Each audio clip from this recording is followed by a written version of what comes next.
అందరికీ నమస్తే, welcome to our channel. RGV present ఇప్పుడు సినీ ఇండస్ట్రీలో ఉన్న పెద్ద పెద్ద డైరెక్టర్లందరికీ కూడా ఈయన ఒక గొప్ప ఇన్స్పిరేషన్. అలాంటి ఒక ఆర్జీవి ఎన్నో గొప్ప గొప్ప సినిమాలు తీసిన అలాంటి ఆర్జీవి ఇప్పుడు కొన్ని వివాదాల్లో చిక్కుకుపోయి జైలు చుట్టూ తిరుగుతున్నారు. అసలు ఏమైంది ఏంటని తెలుసుకోవడానికి మనతో పాటు ఉన్నారు పొలిటికల్ అనలిస్ట్ నోకరాజు గారు. సార్ నమస్తే అండి. నమస్కారం అండి. సార్, ఆర్జీవి ఒక గొప్ప డైరెక్టర్ ఒకప్పుడు, ఇప్పుడు కాకపోయినా ఒక గొప్ప డైరెక్టర్. అటువంటి ఆర్జీవి గారు ఇప్పుడు కొన్ని రాజకీయాలు ఒక పార్టీ వెనకాల వెళ్ళిపోయి మిగిలిన పార్టీ వాళ్ళ మీద కించపరుస్తూ సినిమాలు తీయడం కావచ్చు, లేదంటే మార్ఫింగ్ ఫోటోలు కానీ పెట్టడం కావచ్చు, ఇవన్నీ చేసి ఇప్పుడు జైలు చుట్టూ తిరుగుతున్నారు. అసలు ఈ పరిస్థితి ఎందుకు వచ్చిందంటారు? నాకు ఆయన గురించి మాట్లాడాలంటేనే చాలా బాధగా ఉంది. ఎందుకంటే ఆర్జీవి ఫస్ట్ షో నేను చూడాలని నేను తపన పడేవాడిని. అంత గొప్ప అభిమాని నేను. ఓకే. ఆయన సినిమా రిలీజ్ అవుతుందంటే తెల్లవారుజాము నుంచే అసలు నిద్ర పట్టేది కాదు. అంత గొప్ప డైరెక్టరు, అంత మేధావి, చాలా మంచి వ్యక్తి అని చెప్పేసి అప్పట్లో మేమంతా కూడా ఆయన సినిమా చూడడానికి ఎక్కువ టైం కేటాయించేవాళ్ళం. సినిమా వచ్చిందంటే చాలా ఆనందపడిపోవాళ్ళం. అలాగే నా ఫ్రెండ్స్ కూడా చాలామంది ఆర్జీవి అభిమానులు ఉన్నారు. కానీ ఏంటో భగవంతుడు అతనికి ఒక మంచి మేధస్సునిచ్చాడు. మంచి మేధస్సునిచ్చి, అరే నువ్వు సినిమా చేసుకోరా, అద్భుతంగా ప్రజలను చైతన్యపరుచు, వాళ్ళ జీవితాలు బాగుపరచు అంటే ఇతను ఏం చేశాడంటే ఆ అవకాశాన్ని ఏంటి సక్రమార్గంలో ఉపయోగించుకోకుండా వక్రమార్గంలో ఉపయోగించడం మొదలుపెట్టాడు. అహంకారం పెరిగిపోయింది. నేను ఇది గొప్ప డైరెక్టర్ని అయిపోయాను, ఇంకంతా నా ఇష్టం. కొన్ని ఇంటర్వ్యూలో ఆయన చెప్పిన మాటలు కొంచెం బాధ కలుగుతాయి. ఎందుకంటే నేను సినిమా తీస్తాను, మీరు చూస్తే చూడండి, లేకపోతే చూడండి, సమాజం ఏమైపోతే నాకేంటి, ఎవడేమైతే నాకేంటి అనే ధోరణిలోకి వచ్చాడు. ఎవడేమైపోతే నాకేంటి అన్నవాడు నువ్వు సమాజానికి ఉపయోగపడనటువంటి వాడివి, నువ్వు సమాజానికి అక్కర్లేదు. ఓకే, నువ్వు సమాజానికి అక్కర్లేదురా వాస్తవంగా చెప్పాలంటే. ఇప్పుడు సమాజహితంగా సమాజానికి బాధ్యతగా బతకాలి ఎవడైనా కానీ. సమాజం నాకు అవసరమే లేదనుకున్నవాడు నువ్వు సమాజానికి కూడా అవసరం లేదు కదా. మరి అలాంటప్పుడు అంతా నీ ఇష్టం అంటే నీ జీవితం నీ ఇష్టం, నీ సినిమా నీ ఇష్టం. కానీ అందులో మహాత్ముల్ని, మహానుభావుల్ని, గొప్ప గొప్ప వ్యక్తుల్ని కూడా డూప్గా పెట్టి వాళ్ళ జీవిత చరిత్రల్ని ఒక నీచంగా చూపిస్తూ, వాళ్ళ క్యారెక్టర్ని నీచంగా చూపిస్తూ, ఇష్టానుసారం నీకు సినిమా తీయడానికి ఎవడిచ్చాడు నీకు హక్కు? ఎస్, బలుపా? ఇప్పుడు నువ్వు సినిమా తీసుకోవా, సమాజంలో నువ్వు మంచి డైరెక్టర్గా నిరూపించుకో, సినిమా తీసుకో. ఒక పవన్ కళ్యాణ్ గారు ఉన్నారు, ఆయన్ని ఆ సినిమాలో పెట్టి, అదే క్యారెక్టర్ని ఆ సినిమాలో పెట్టి అతనేదో కామెడీ పీస్ లాగా చూపించాక ఎవడిచ్చాడు నీకు హక్కు? ఇప్పుడు పవన్ కళ్యాణ్ అభిమానులు, పవన్ కళ్యాణ్ గారు మంచోరు కాబట్టి వేళ నువ్వు ఇష్టానుసారంగా తిరగగలుగుతున్నావు. లేకపోతే వాళ్ళు ఏదన్నా నీ మీద చర్య తీసుకుంటే వాటికి ఎక్కడుండేవాడివి? తర్వాత ఫోన్లే అయిపోయింది. ఒక ప్రభుత్వానికి మోచేతి నీళ్ళు తాగుతూ విమర్శించమని ఎవడు చెప్పాడు?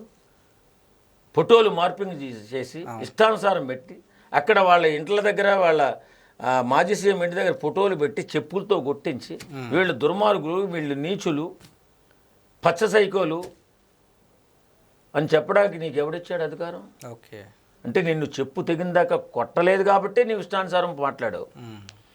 కానీ ప్రభుత్వం అండగా ఉందని విర్రవీగిపోయి ఇష్టానుసారం ఎవడు మాట్లాడినా మరి ప్రభుత్వం ఒక 5 సంవత్సరాల తర్వాత పోతుంది కదా, పోయింది కదా. మరి ఇప్పుడు పోలీసు వారు మరి నువ్వు ప్రశ్నలు అడుగుతుంటే నాకు తెలియదు, మర్చిపోయాను, చెప్పలేను, ఇలాంటి విధవ మాటలు మాట్లాడటం ఎందుకు? అంత మేధావి నువ్వు సక్రమార్గంలో నడుచుంటే ఇక్కడ యాలొచ్చి తలదించుకుని వేళ జైలుకి పోయే పరిస్థితి రాదు కదా. అవును. అది నీ ఇష్టమా? ఏది నీ ఇష్టం? నీ ఇంటికాడ నీ ఇష్టం. నీ ఇంటికాడ నీ ఇష్టమా? ఎవరికెళ్ళి చూడ్డా హక్కు ఎవరికి లేదు. మరి ఎలా లేయచ్చు? మరి ఈవేళ రామ్ గోపాల్ వర్మని ఇబ్బంది పెడుతున్నారు, రామ్ గోపాల్ వర్మని జైలుకి పంపించేలా ఉన్నాను అడ్డం ఎందుకు? ఒరే వెధవల్లారా, మాట్లాడేటప్పుడు, ఒక మనిషి గురించి మాట్లాడేటప్పుడు, ఒక వ్యక్తి గురించి తక్కువ చేసి చూపించేటప్పుడు రేపొద్దున ఫ్యూచర్లో ఇబ్బంది పడతామని ఆలోచన రావాలి కదా. అవును, తప్పు చేస్తున్నాను భయం ఉండాలి కదా. అంతా నా ఇష్టం ఏంటిది? అంతా నీ ఇష్టం చెప్పు తెగిపోద్ది. అంతా నీ ఇష్టం అంటే నీ ఇంటికాడ నీ ఇష్టం, మా ఇంటికాడ నీ ఇష్టం కాదు కదా. ఓకే. సమాజంలో నీ ఇష్టం కాదు కదా. సమాజంలో తిరుగుతున్నావు అంటే మంచి చెడులు బేరీజ్ వేసుకుని ముందుకు పరిగెత్తాలి. నీ భవిష్యత్తు నీ ఇష్టం. వేరేవాడి భవిష్యత్తుని నిర్ణయించడానికి నువ్వేవాడివి, నీకెవడిచ్చాడు అధికారం? ఓకే. ఇప్పుడు డబ్బు అనేది శాశ్వతం కాదు, పేరే శాశ్వతం. అటువంటి డబ్బును అలాగే పేరును కూడా ఈయన ఆల్రెడీ చూసేశారు. అలాంటిది ఇంకా డబ్బుకి బానిస అయిపోయి ఒక రాజకీయ పార్టీకి వెళ్ళిపోయి ఇప్పుడేమో నాకు తెలియదు గుర్తులేదంటే అది ఎంతవరకు కరెక్ట్ సార్? అంటే చాలామంది ఏమనుకుంటున్నారంటే ఈయన అరెస్ట్ చేయడం జరిగింది, వదిలేశారు కూడా. ఎందుకు వదిలేశారని చాలామంది అనుకుంటున్నారు. దానికి మీరేం చెప్తారు అసలు? తెలుగు ఇప్పుడు కూటమి ప్రభుత్వం అన్ని కోణాల్లో పూర్తిగా ఇప్పుడు వీళ్ళు ఎంత క్యారెక్టరైజేషన్ చేసినా, ఎంత తక్కువ చేసి చూపించినా కక్ష సాధింపు మాత్రం చేయదండి. నిజంగా నేను తప్పు చేశానని పోలీసు వారి ముందు ఒప్పుకున్నారో ఏమిటో, కాబట్టే రామ్ గోపాల్ వర్మ ఇవాళ బయటకు పంపుంటారు. ఎందాకైనా సరే నేనేమంటానంటే, నా ఉద్దేశంలో రామ్ గోపాల్ వర్మని బుద్ధి చెప్పాలి. రామ్ గోపాల్ వర్మ అనే నియంతకు బుద్ధి చెప్పాలి. అతన్ని జైల్లో వేయాలి. ఆయనలో మార్పు తీసుకురావాలి. సమాజం పట్ల బాధ్యత పెంచాలి. సమాజం అంటే ఇదిరా, సమాజానికి మనం పుట్టినందుకు, మనకు భగవంతుడు జ్ఞానం ఇచ్చినందుకు సమాజానికి ఉపయోగపడాలరా, అలా దారికి తెచ్చే విధంగా పోలీసు వారు ఇతనికి బాధ్యత తెలిసే విధంగా ఇతన్ని పోలీస్ స్టేలో ఒక చిన్న ట్రీట్మెంట్ ఇచ్చి జైల్లో వేసి ఇతను మార్చాలని చెప్పి నేను కోరుకుంటున్నాను. అంటే ఇప్పుడు జైలుకి వెళ్ళడం జరిగింది, రిలీజ్ కూడా చేస్తారు. ఆయన ఏం చేశారు? మార్ఫింగ్ పౌడర్ పెట్టారు, అవి పెట్టారు, మొత్తానికి బయటకు వస్తారు కదా. అంటే ఆర్జీవీ లోపలికి వెళ్ళాడు, బయటకు వచ్చేసాడు, మనం తప్పు చేసినా కూడా పర్లేదని ఇంకొకరు కూడా తయారవచ్చు కదా సార్. మరి శిక్ష పడుంటే కొంతమంది ఆగుతారు, శిక్ష పడలేదు, బయటకు వచ్చేసారు కదా. మరి దానికి లేదు లేదు లేదు ఖచ్చితంగా మళ్ళీ అరెస్ట్ చేస్తారు.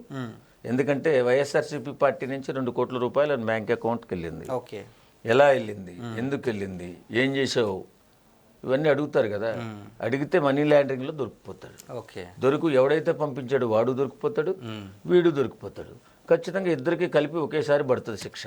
ఓకే, ఎవడో తప్పించుకోలేండి. వాళ్ళు తప్పు చేస్తే ఎవరు చూడలేదు కదా, నా దగ్గర అధికారం ఉంది కదా, అధికారం ఉంది కదా అని ఇష్టానుసారం మాట్లాడితే క్షమించదు సమాజం.